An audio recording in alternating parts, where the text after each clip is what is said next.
Selamat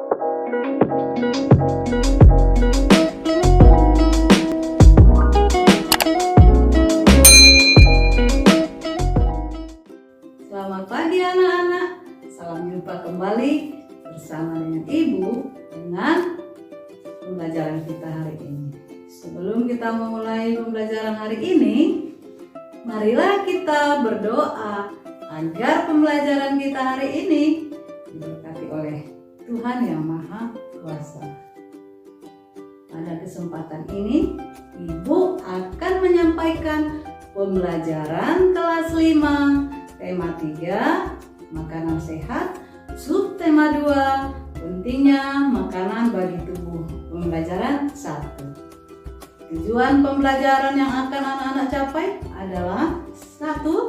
Melalui penjelasan guru dan pengamatan anak-anak, siswa dapat membedakan ciri-ciri iklan media elektronik dan iklan media cetak. 2. Siswa dapat menyebutkan macam-macam gangguan pada organ pencernaan manusia. Yang ketiga, siswa dapat membuat poster. Anak-anak, coba kamu simak percakapan antara Udin, Lani, dan Dayu pada bukumu. Simak yuk percakapannya. Anak-anak, mari simak percakapan berikut ini. Semalam, aku melihat iklan tentang obat sakit perut baru untuk anak-anak di televisi loh. Wah, sudah ada iklan baru lagi? Sepertinya itu produk baru ya? Betul, iklan itu menarik karena iklannya dibuat seperti film. Ternyata media iklan itu bermacam-macam ya.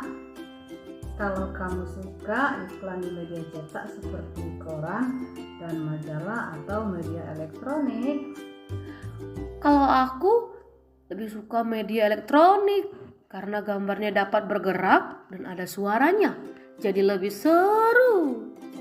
Kalau aku suka kedua-duanya.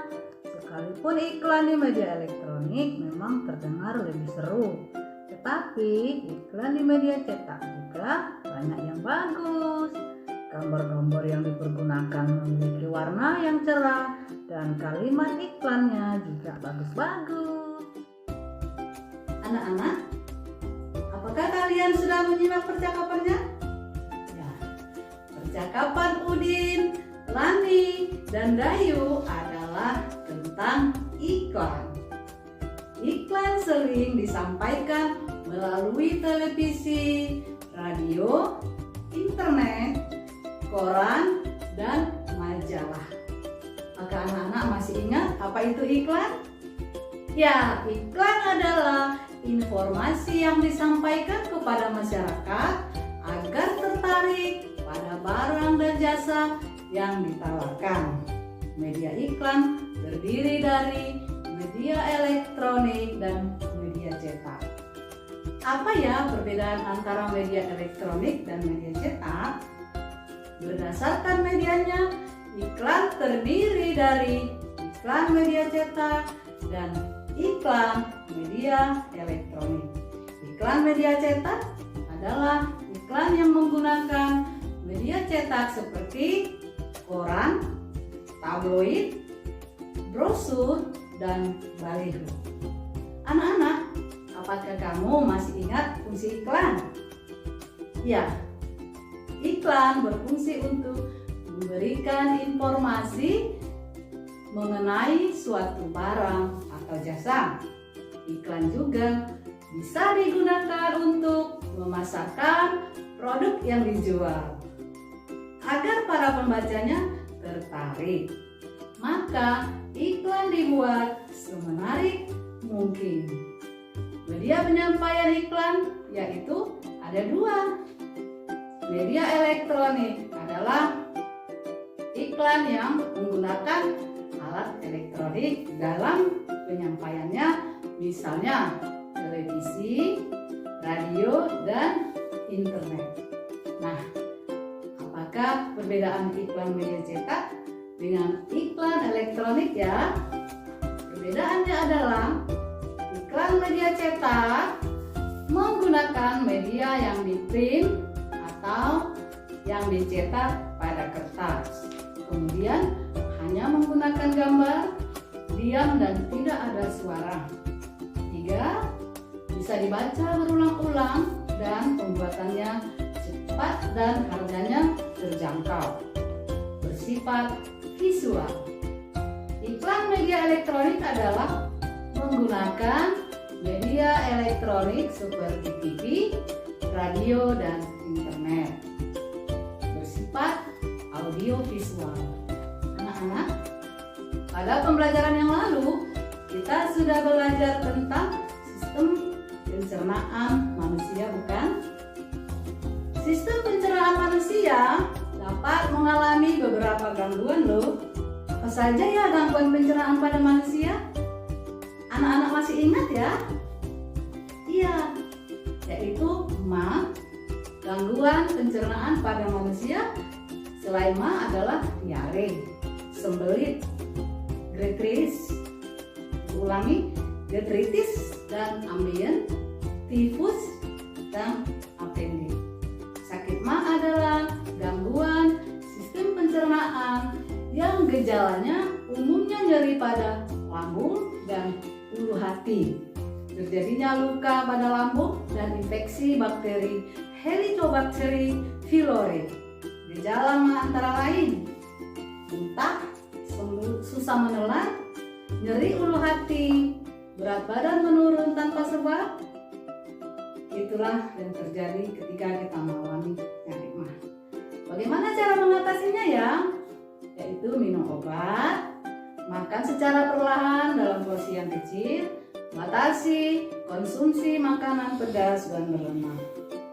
Kemudian diare. Diare merupakan gangguan pencernaan yang menyebabkan penderitanya buang air besar lebih sering dari biasanya dan efesisnya atau fisisnya lebih encer. Diare disebabkan oleh infeksi bakteri atau virus, alergi makanan tertentu atau radang pada saluran pencernaan. Gejala diare adalah fisisnya lembek dan cair, mual dan muntah, nyeri pada kepala, dan nyeri pada perut. Bagaimana cara mengatasinya? Ya, cara mengatasinya adalah minum obat yang banyak yang menurut resep dokter ya. Selain itu, minum oralit, makan makanan yang tidak terlalu padat atau yang lembut dan rendah serat. Nah, yang lain apalagi ya? Sembelit. Sembelit adalah kondisi ketika seseorang mengalami kesulitan saat melakukan buang air besar atau BAB karena fesis yang keras. Penyebab sembelit adalah kurang makan berserat, tidak aktif bergerak, dan kurang minum air. Dianjurkan untuk banyak mengonsumsi sayur dan buah. Nah, anak-anak, tahu nggak ya, sebaiknya kita minum berapa gelas dalam satu hari? Iya, 8 gelas paling sedikit dalam satu hari. Bagaimana ya gejala sembelit? Ya, kesulitan BAB, BAB tidak teratur, fesis kering dan keras, nyeri perut dan kehilangan nafsu makan. Cara mengatasinya bagaimana ya? Yaitu makan makanan berserat seperti pepaya, minum air mineral yang banyak, dan berolahraga.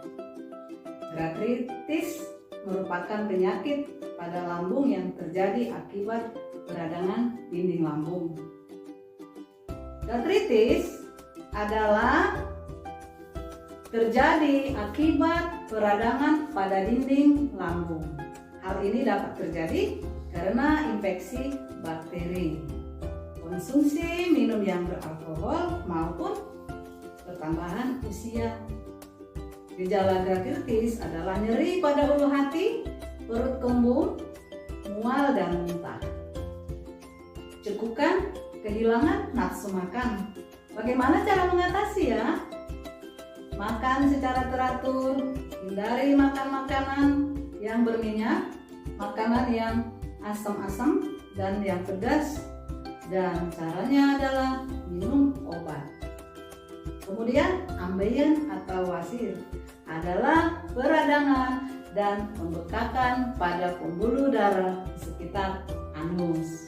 Penyebab ambeien adalah karena adanya tekanan pada anus bagian bawah yang membuat pembuluh darah di sekitar anus meregang dan membengkak.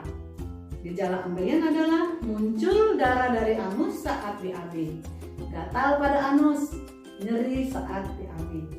Cara mengatasinya bagaimana ya? Makan makanan yang berserat, cukup asupan cairan, hindari terlalu banyak duduk, dan berolahraga. Kemudian apendistis. Apa ya apendistis ini? Nah, apendistis adalah peradangan yang terjadi pada usus buntu karena infeksi. Penyebab penyakit ini belum diketahui secara pasti, tetapi diperkirakan karena tersumbatnya pangkal usus buntu oleh orang. Gejalanya adalah sakit di perut sebelah kanan bawah ya.